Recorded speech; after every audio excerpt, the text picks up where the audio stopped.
Hello, everyone, and welcome back to the Tent of Abraham. I'm Tamir Kreisman from Jerusalem, Israel, and we continue with David Malka Mashiach. But before we get into it, let's briefly discuss this last Tisha B'Av. The saddest day in our calendar? Yes. But something was different this year. And it wasn't only me. If you hear what I'm saying right now, time is flying, but it is also slowing down. In other words, it's almost like you could pinpoint. It's like you're watching a movie of reality and you could just stop it wherever and focus and expound upon each and every moment. Crazy stuff's happening.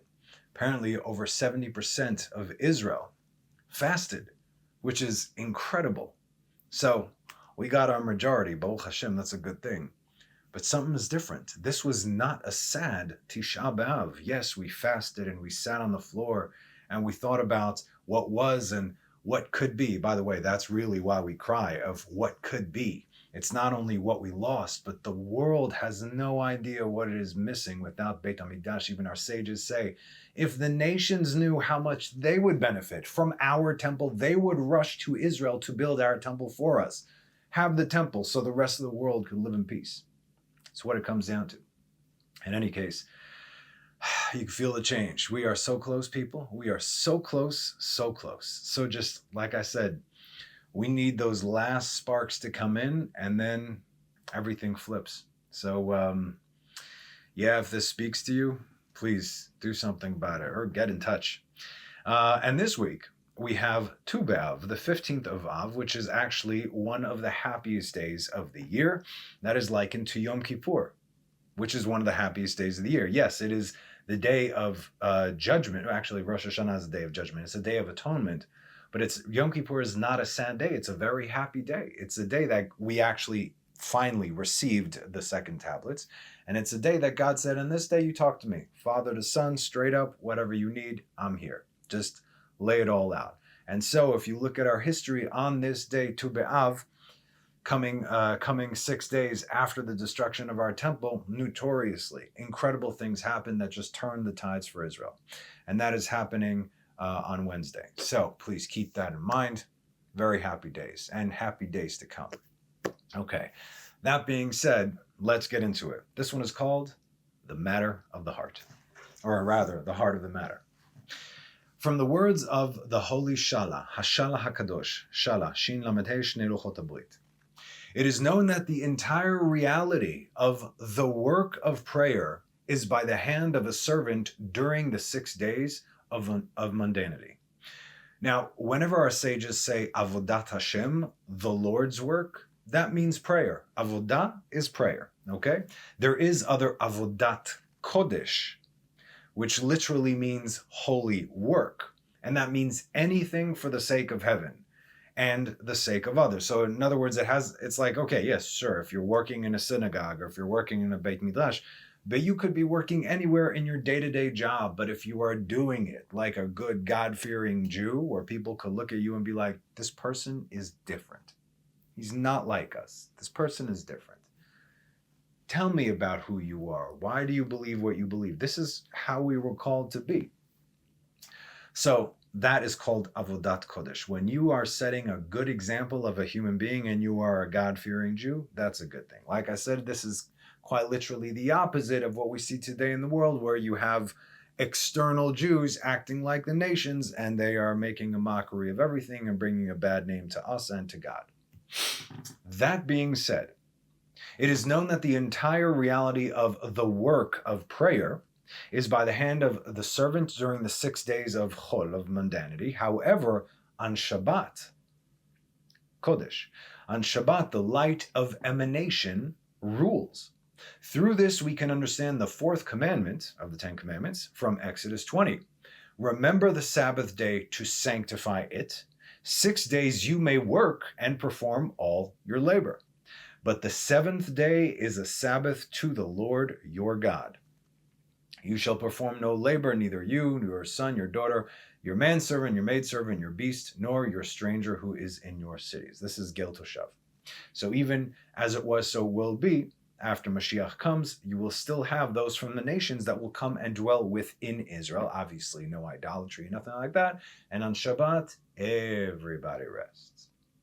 that the entire focus of the work, the prayer, shall be towards the world of emanation. This is on Shabbat. And then the emanation is clothed within creation, the lower world. Emanation is the world of, goodness gracious. Sorry, I blank out sometimes.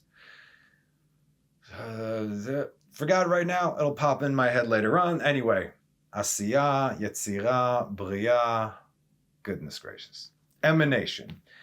So, beneath that is the world of creation and so on. Hence, La Hashem Elohecha. For Yud Ke Vav Ke, going up, that's the highest name. Elohecha, your God. Elohim, slightly lower, so up, down. Okay? From the highest downward through the worlds. And it has been known that this servant, Eved, that does this work, Avodah, is called the tree of knowledge, good and evil. Okay? And through the rectification of the good of the tree of knowledge is Metatron, formerly known as Enoch. And of the evil is Sama and then El, i.e. Satan. And the sin of man caused the good to be mixed with the evil. And so that is why we have the 6 orders of Mishna, for a man to separate the good from the evil within himself.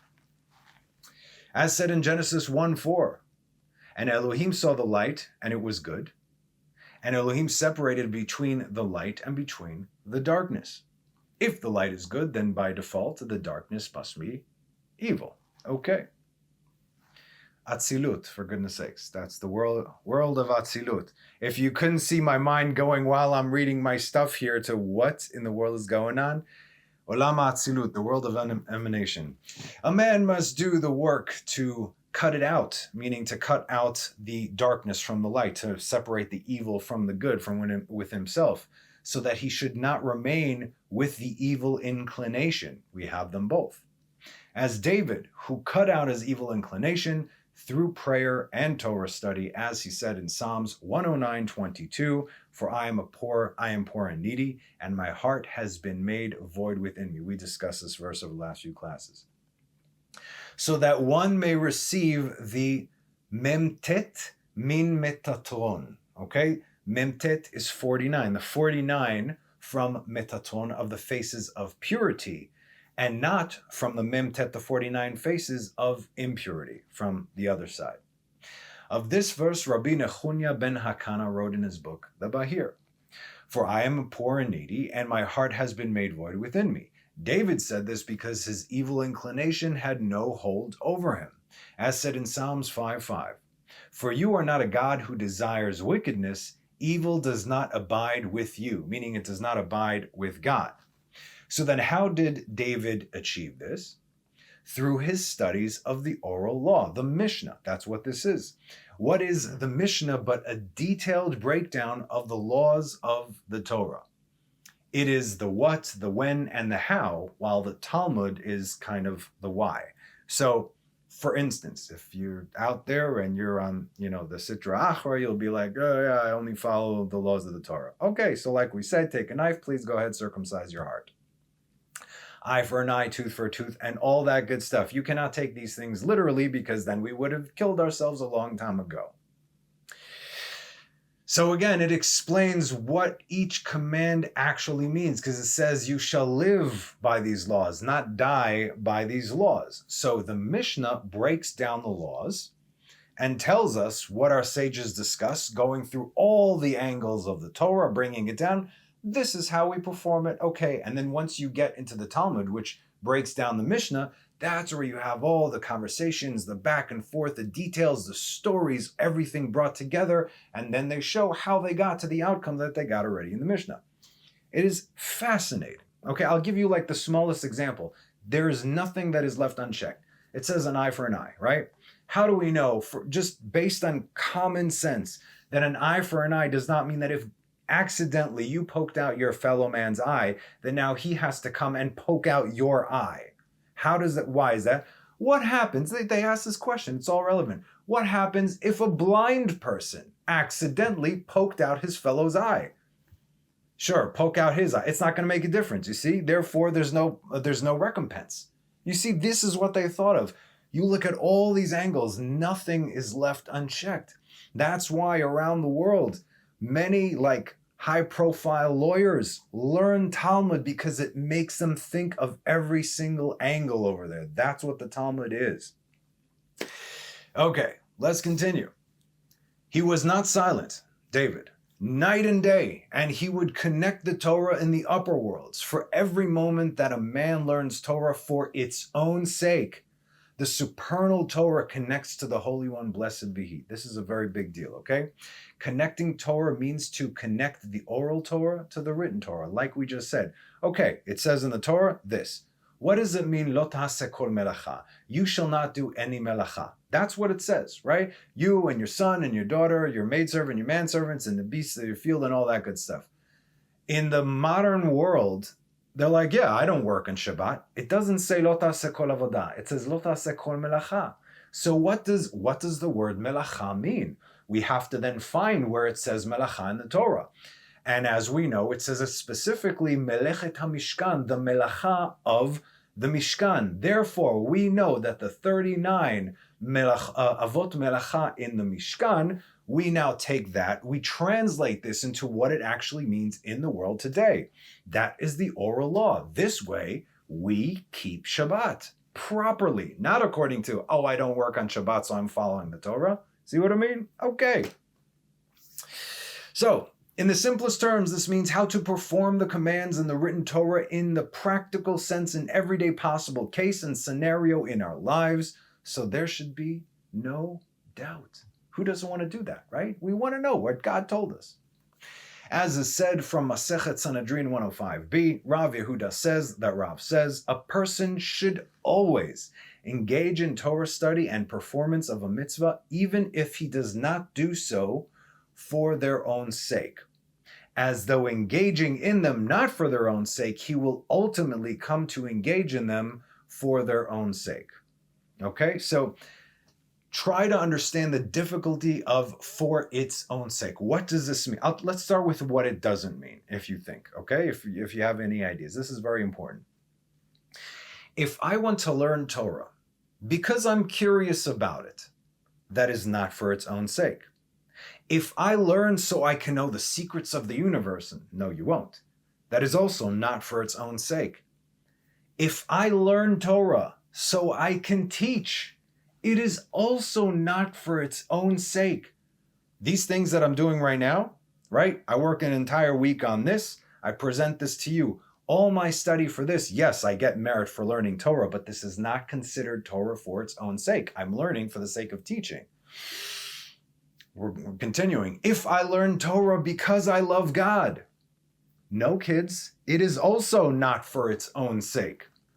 But I learn Torah because God said so. Like it or not, love or not, has nothing to do with it, for no personal gain other than this is the command. And that is why I'm doing it. That alone is for its own sake. I'm learning Torah because God said to learn Torah, and that is my primary reason. And those are the final stages of the purest form of Torah study. That's where it is. This is not to say, it says over there, if you learn it not for its own sake, eventually you might hopefully merit to get to the place of learning it for its own sake. I'm doing it because I like it, because I kind of have to, but I'm doing it because I choose to, because this is what God said. I remember when I was younger, I would have to learn Gemara, Talmud. I couldn't stand it. I really couldn't stand it. I was sitting there with the Aramaic and taking the donkey that fell into the hole, and what do you owe your neighbor, and you got to take it out, and then the pot. They always taught us really boring stuff when we were younger, you know. Now, if I learn Talmud, I know where to go. I'm like, yo, this is like crazy, you know, Mashiach stuff. This is like outer worldly stuff. But guess what? It's all comes from the same sources. If you broke your fellow's vessels, how much do you have to repay him, and so on and so forth. It all comes from the same place, and it's all relevant. You need everything. So if I'm learning it because it's cool and interesting, that's still not for its own sake. Try learning the boring stuff and learning it with that zeal that none of this is even relevant to me today per se, but I'm doing it because God said so. So I don't know throughout my life and all the Torah that I've studied that I ever reached those levels of I'm doing it because I'll never know until Mashiach comes and reveals the whole truth. I would like to think that I have, because I do study Torah. When do I actually study Torah? When I'm not for the sake of teaching, because again, I teach a group on Sunday, so my entire Sunday is dedicated to that evening. My entire week, everything that that I'm teaching over here, I put it together, it's for this sake. On Shabbat, really, I get to learn Torah for its own sake, because now this is that time and I have to do it, because I also know on Shabbat, it's kind of when you catch up. It's 1,000 times more so than during the week. And also, before I go to prayer in the morning, I sit in my quiet time with my coffee, and I also go through the Torah learning, because we are told to do this, yes? So I'm trying to get that in as best as possible. But this is not something that you could say like, oh yeah, I do it for its own sake, because I know that this is what God says. If your reasoning is anything other than that, then that's not for its own sake, but hopefully you will get to that level. I hope you understand what I'm saying right now. It's not easy, and don't take it for granted either, okay? So those are the final stages, and the purest form of Torah study is for its own sake. Now, this is not to say that it will not be enjoyable, okay? Because it absolutely will be. You don't have to suffer while learning Torah for it to be for its own sake. But it's still not why we're doing it. Do you think that David did not derive the ultimate pleasure from Torah? He couldn't get enough of it, right? He said in Psalms 119:97, and this is David, right? How I love your Torah, all day it is my conversation. So he loved the Torah. So because he loved it, of course. Because it was the most valuable thing in his eyes, you bet. Psalms 19:10 and 11. The fear of the Lord is pure, existing forever. The judgments of the Lord are true, altogether just. They are to be desired. They are to be desired more than gold, yea, more than much fine gold, and are sweeter than honey and drippings of honeycombs. But that's not his motivating factor. See, that's the point. That was a natural byproduct because David loved it, but he did it strictly because God said this, do this. And so even if we derive pleasure from Torah study, as we eventually should, or our ultimate goal is to do it because God said so, and that's it. This is why and how David enveloped his days and nights with Torah. And this is also how David killed his evil inclination. He gave it no room to breathe. When you are there in that constantly, and is what you think about constantly. I mean, let's say I could be learning, okay? Even on Shabbat, I'll be learning, and then I'll get up, I'll cut open a fruit or something. It makes, I'm not necessarily going to be thinking about the Torah that I was just learning. I could look out the window and like, oh, look, a bird, because that's my attention span, seriously. I could lose it for a second. And then, so you're kind of out of it. And they're like, oh, bird, I remember I saw this bird thing. And oh, yeah. And all of a sudden it starts connecting to anything that has anything to do but with Torah. But with David, whether he was in the books or walking, he was always there. And that just absolutely snuffs out your evil inclination. No room to breathe. Another example, for instance, what this means for its own sake, are the laws of kosher. Okay, it's not just eat this, don't eat that. It goes way beyond that. The Torah promotes a healthy lifestyle, including a perfect balance of keeping our bodies clean through proper eating habits, clean food, what to eat, when to eat, how much of it to eat. The Rambam discusses this in great detail. He was a physician. Exercising daily, exercising like physically, but also exercising our minds through learning Mishna and Talmud, because wow, that's what that does. Exercising our hearts through Tanakh, all the stories over there and Sifrei Musar and Agadah, and then also developing our spiritual selves through deeper Kabbalistic study. We got to work this, everything. This is all very appealing even to those in the outside world, but we do this simply because God said so.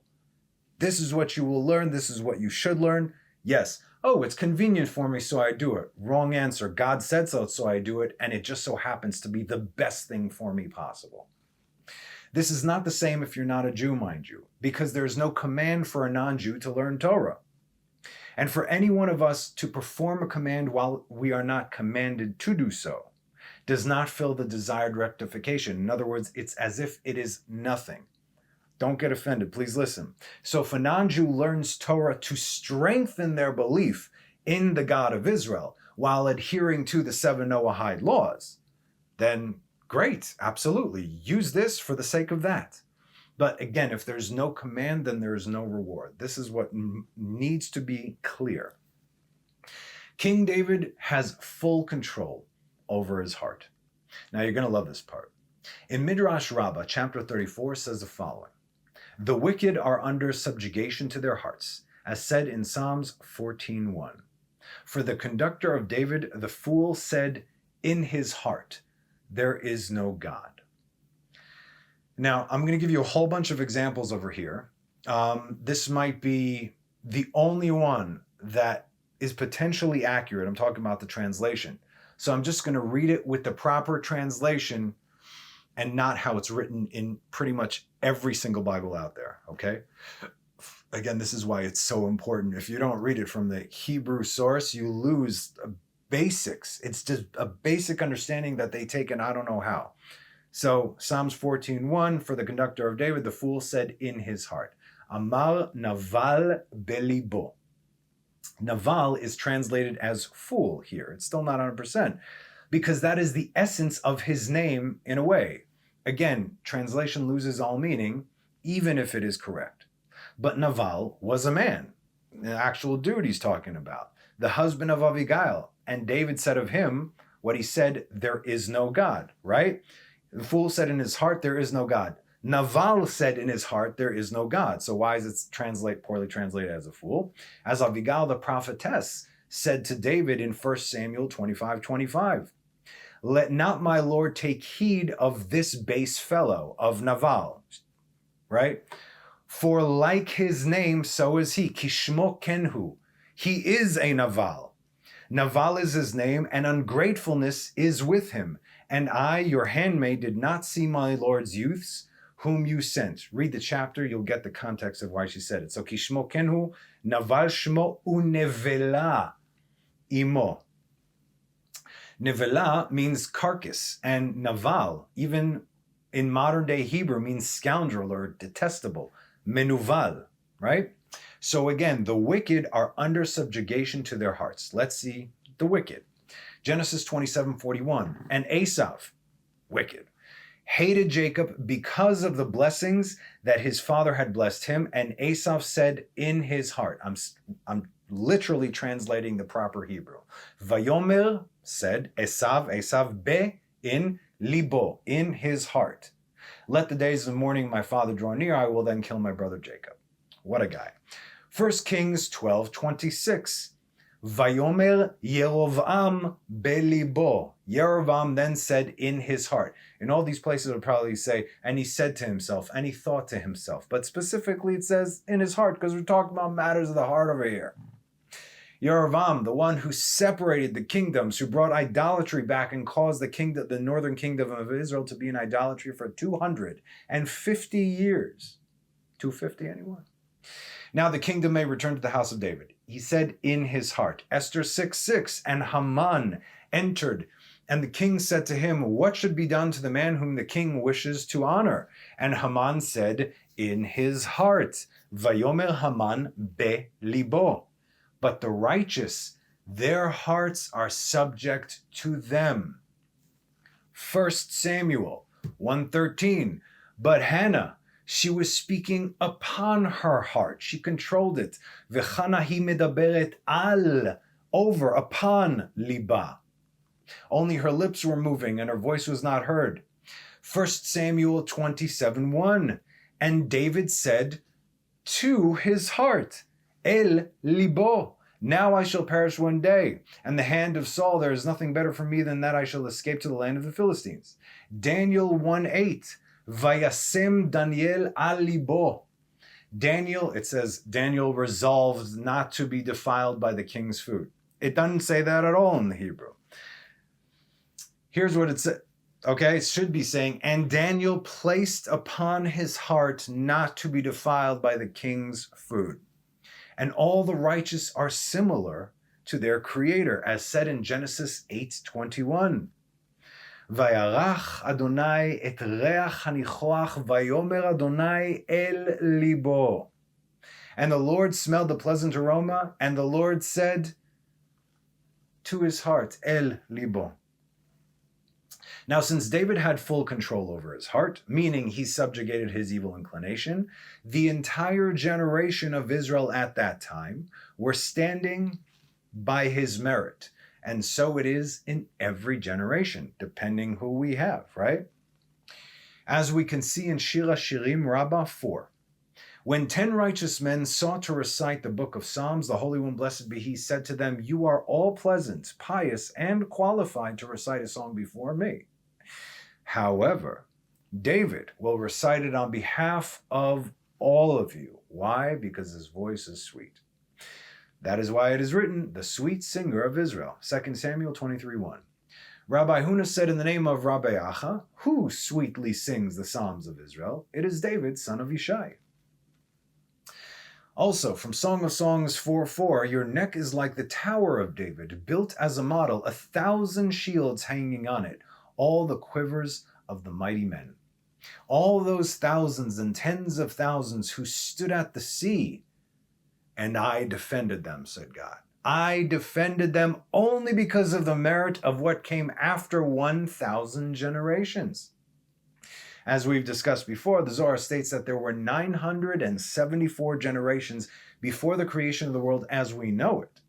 And from the creation of the world as we know it, from Adam to Moses, there were 26 generations. This is the numerical value of the 4-letter name of God, the Yud Kei Vav Kei, the name that was revealed to Moses on the 26th generation. See? Yud Kei Vav Kei, Gematria 26. Making the generation of the Exodus, led by Moses and Aaron, and Miriam, but says Moses and Aaron, the 1,000th generation. 26 plus 974, that's 1,000. All the shields of the mighty men, to include one who stands and controls his inclination and overcomes his inclination, like Moses in his time, David in his time, Ezra in his time. His entire generation depends upon him. That's why they were good during those times. Look at us today. We got problems, right? That's because we have nobody standing over us. By means of whom was the Red Sea split for you? It was said, by the means of your 2 breasts. These are Moses and Aaron. Song of Songs 4:5. Your 2 breasts are like 2 fawns, the twins of a gazelle who graze among the roses, by whose merit sustenance was provided. As a result, it says in Zohar Emol that all the weapons in the world were placed in the command of David. As Rabbi Shimon said that the verse in Isaiah 54:17 speaks of King David, and this one reads, and I'm sure people know this, any weapon formed against you shall not succeed, and any tongue that contends with you in judgment you shall condemn. This is the heritage of the servants of the Lord, and their due reward from me, says the Lord. For he was in charge of all the weapons of war throughout the world. Praised is the man that merits all these. Praised is the lot of the righteous in this world and in the world to come. For of them it is written in Isaiah 60, verse 21, and your nation, all of them righteous, shall inherit the land forever, a scion of my planting, the work of my hands, in which I will glory. V'amecha kulam tzadikim leolam yirshu aretz, netzer mata'ai ma'aseh yadai leitpa'er. This is a promise, and I believe it. Now, if one is given command over all the weapons of war, therefore by default no weapon formed against him shall prosper, what then are his weapons? We've all heard the saying, if looks could kill, right? Well, when it comes to God's righteous ones, they can, they have, and they absolutely will. The first example we've seen is from the Midrashes in Genesis 21. So Genesis 21:9 says, and Sarah saw the son of Hagar, the Egyptian, this is Ishmael, whom she had borne to Abraham, making merry. Mitzachek. Isaac was around 3 years old over here. Ishmael was around 17 years old. His making merry was that he was firing arrows at Isaac, like hitting very close to him while he was laughing about it, but really trying to kill him. Okay? This is what we call biblical foreshadowing, as we can see today. When Sarah, our mother, the righteous woman of God, saw this happen, she gave him a look that sucked the life right out of him. She gave him the evil eye, and Ishmael began to wither and slowly die. This is when Sarah saw enough and put up with enough. So we read in verse 10, and Sarah said to Abraham, drive out this handmaid and her son, for the son of this handmaid shall not inherit with my son, with Isaac. And Abraham was saddened because still his son. God said, listen to your wife, whatever she says, do. Trust me. Okay. And that's why later in verse 14 we read, and Abraham rose early in the morning, and he took bread and a leather pouch of water, and he gave them to Hagar, and he placed them on her shoulder and the child. And he sent her away, and she went and wandered in the desert of Beersheba. Hagar had to physically, he placed Ishmael on her shoulder. She had to carry him because he was almost dead. As disturbing as this was to Abraham, God told him, but also the son of the handmaid I will make into a nation because he's your seed. That's it, right? In other words, only because he's your seed. So that's it. The only reason Ishmael has any success throughout the ages is not because of anything that Ishmael has ever done, not because all their wealth comes from the ground, for goodness sakes. They have no merit whatsoever, a savage who is barely a man, but only because of who his daddy was. And let's be real, nobody likes those kind of kids. So, he knew he wouldn't die, but he certainly could not remain in that house.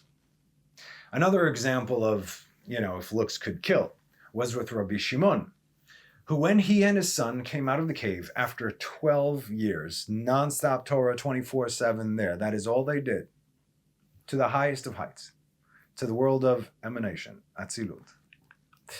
Everywhere they looked, their eyesight set fields ablaze, as well as people. So God put them back into the cave for a year to cool off. They were in the upper worlds, right? Just so you understand, when they came out, they were like seraphim, fire angels. They were more spiritual than physical, and they could not abide in the physical world in such elevated, uncapped and uncontrolled spiritual state. They were just bursting with flames.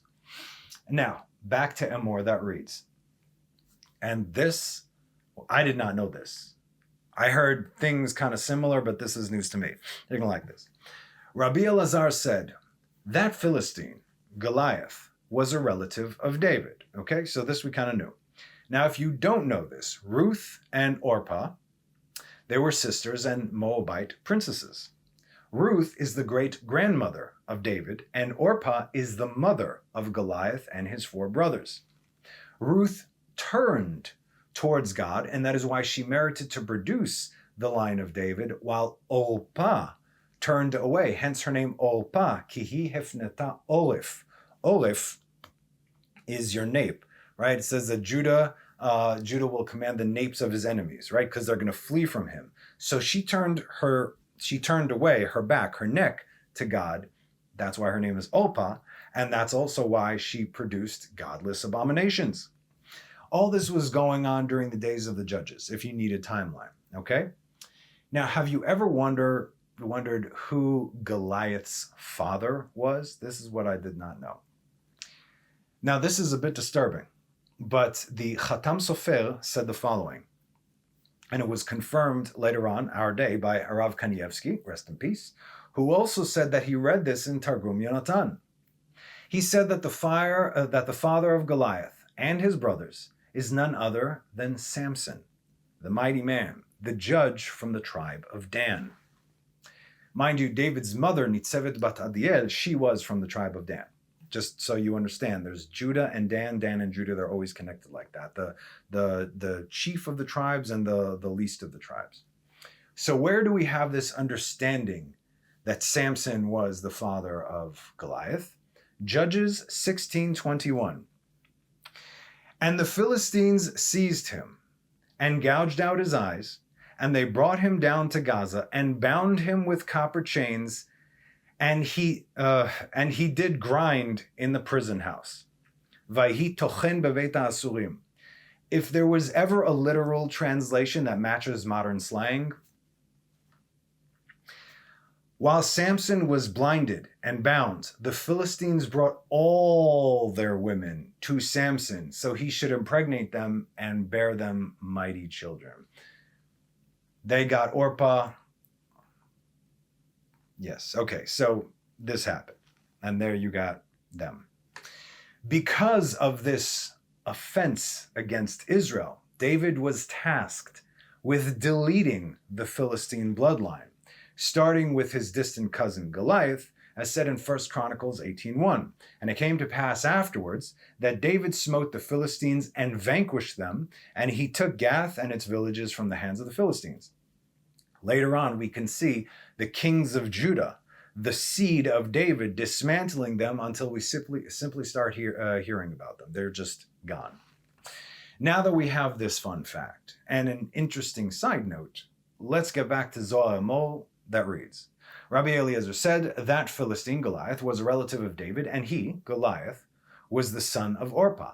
And since it is written in 1 Samuel 16:43, and the Philistine said to David, am I a dog that you come to me with sticks? And the Philistine cursed by his God.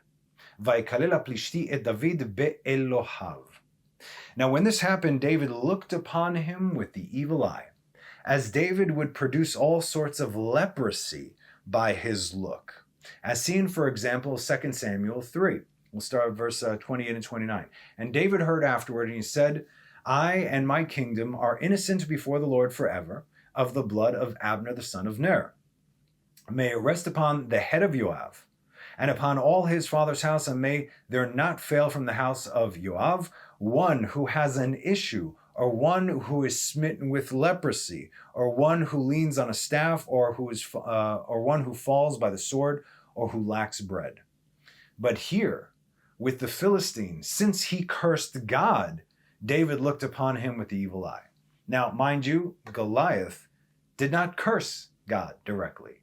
He cursed and mocked. He just mocked the armies of Israel. And guess what, kids? That is one and the same. Be very careful what you say about Jews.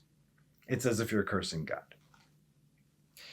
After this, and he saw that his forehead had developed leprosy, immediately the stone literally sank into his head, because David gave him the evil eye. As a side note, okay, Goliath was wearing a helmet. This we know from the Midrash. He was wearing a helmet and his forehead was not exposed.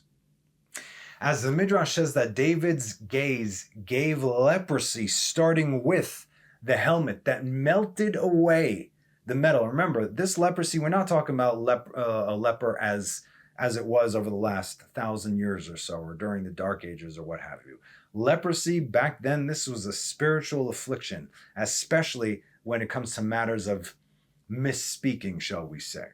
So the leprosy melted the metal on his helmet right over there, exposing his forehead, and then that also received leprosy. And that is where the 5 stones that he collected became one stone, sunk into his forehead of that despicable, uncircumcised Philistine.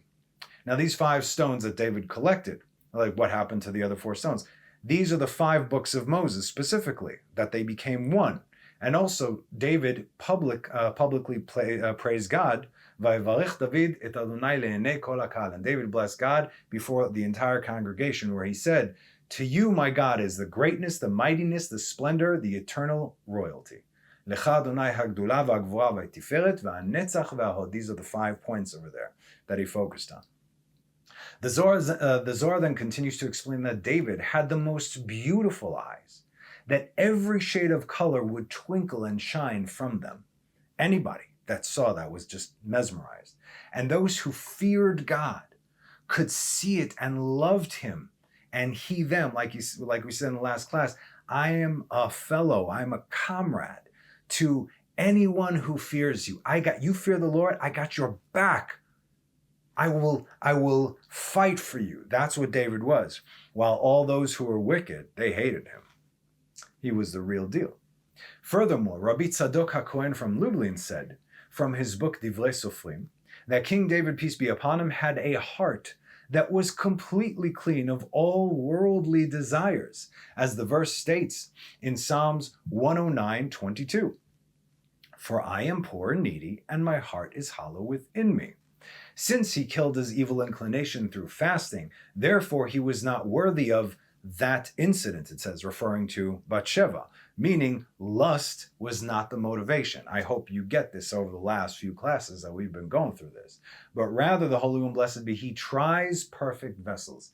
God only tries perfect vessels over there to get them to higher levels. As said in Bereshit Rabbah, that He was perfected in all manners of perfection. And His refinement was only regarding Mar'it Ain, negative perception, which is why His enemies thought that He was committing adultery, which was motivated by lust. But the truth of the matter is, as stated in Masechet Shabbat 51a, He did not sin. Like we even said in Psalms 51, to you alone I sinned. It had nothing to do with lust or anything like that. That is not what happened.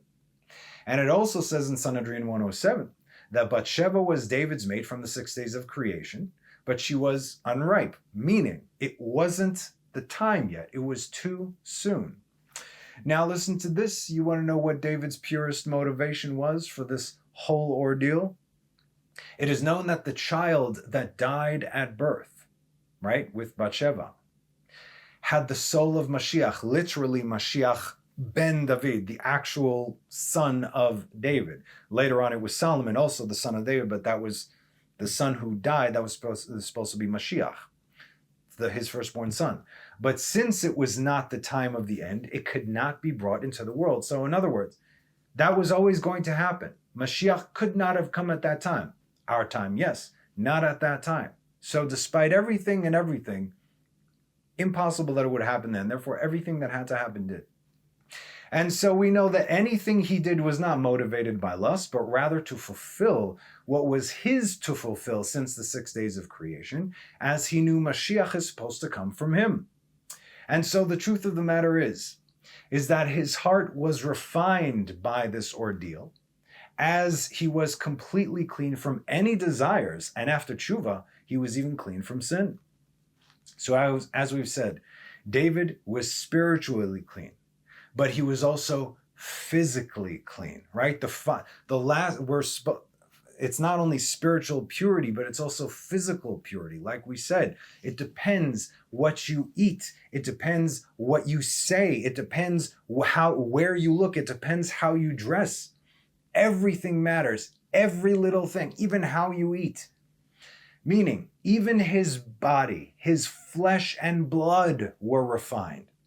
It says in Baba Batra 17a, the sages taught, there were 7 over whom the worm and the maggot had no sway. The term for worm and maggot is rima vetole'a. Tole'a comes from tolat, right? But it's incomplete, so we'll explain. Okay, so tole'a, like we said, comes from tolat, worm. And as we know, since we will return to dust, our bodies will decompose and return to where we were taken from, which is a necessary part of the purification of our bodies, so we then can be resurrected. We die, leave that death, and now all of a sudden, once we rise, it has nothing to do with the dust of the earth. The word rima is actually mara rima. Just reverse those 2 letters, the same letters, which is the bitterness. And this is the poison on the sword or the dagger of the angel of death. When he comes to take your soul out of your body, it says he slaughters you with this poisonous dagger, if you will, and it's a very painful experience.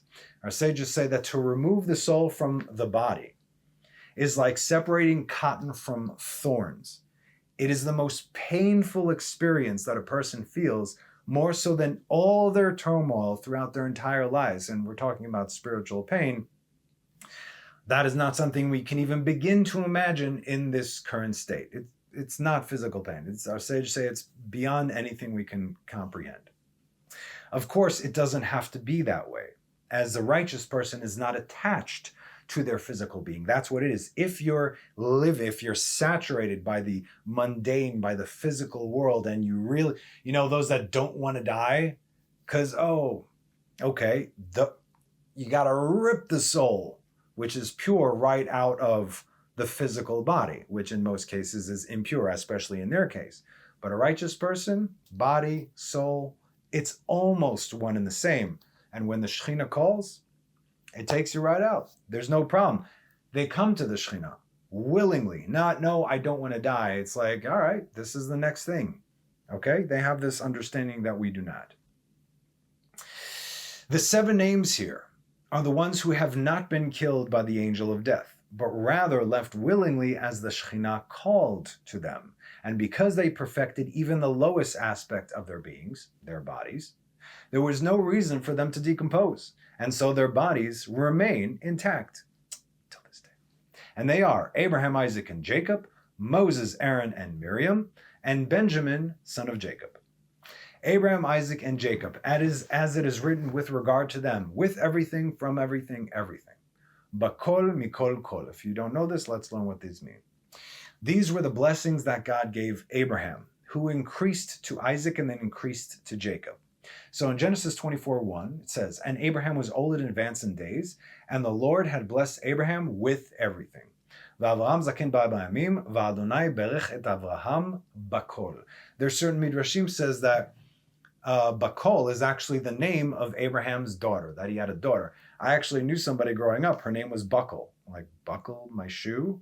No, and she gave me this verse. I'm like, okay, cool, it's a bit hippy-dippy, but it makes sense. But in any case, it means Bakol, with everything.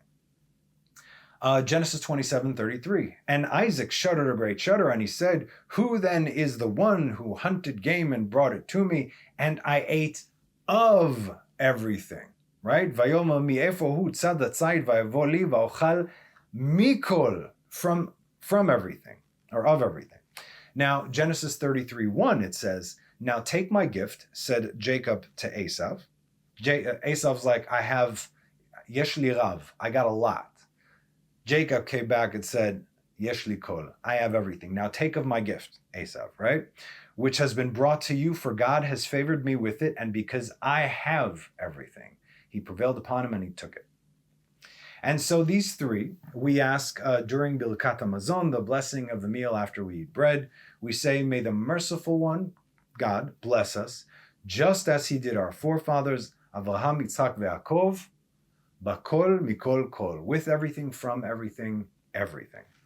Ken yavarech otanu kulanu yachad, bivracha shlema v'nomar, amen.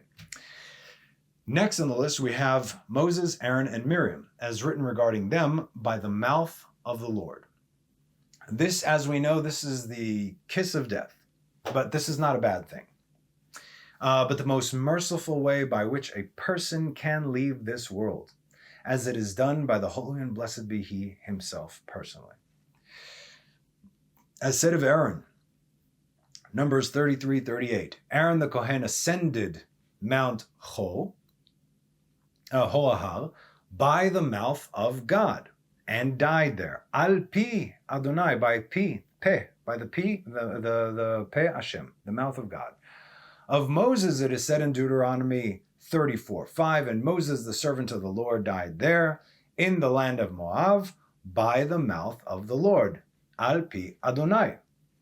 But Miriam says something different. Numbers 20:1, the entire congregation of the children of Israel arrived at the desert of Sin in the first month, and the people settled in Kadesh. Miriam died there and was buried there. Okay, so it does not say in the Torah by the mouth of God regarding Miriam, because the Torah is a book of modesty, and that would be inappropriate.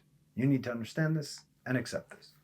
However, it did happen. Our sages can attest that she died the same way her siblings did. Benjamin, son of Jacob, as written, and to Benjamin he said in Deuteronomy 33:12, and of Benjamin he said, the Lord's beloved one shall dwell securely upon him. He protects him all day long, and he dwells between his shoulders. So here we're talking about the Holy of Holies, the temple, right in the middle of the temple, the line between Judah and Benjamin.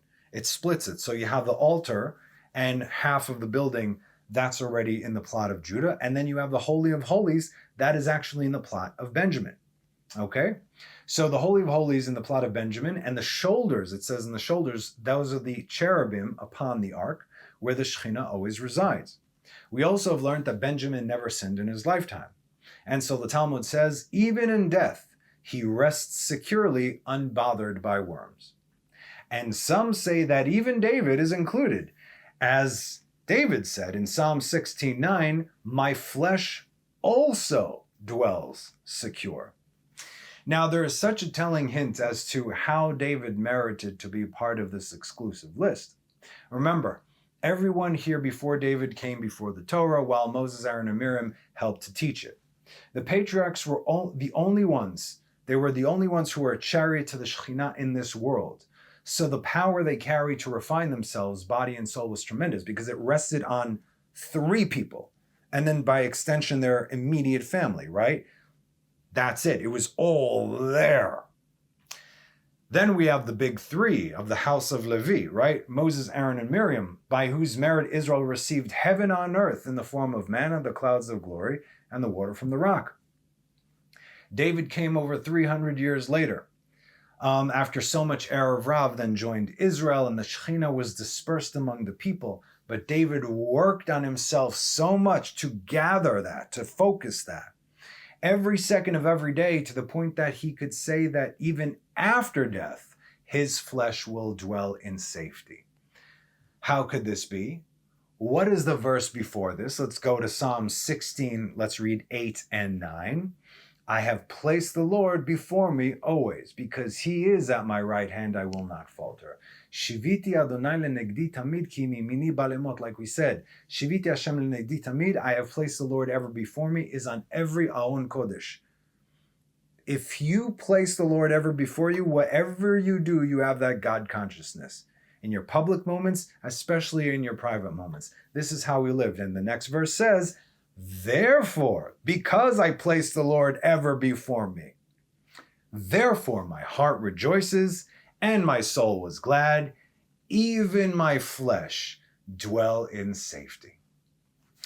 When we place, if we place the Lord before us always, then perhaps we too might have our heart rejoice, our souls gladden, and even our flesh dwell in safety. Maybe.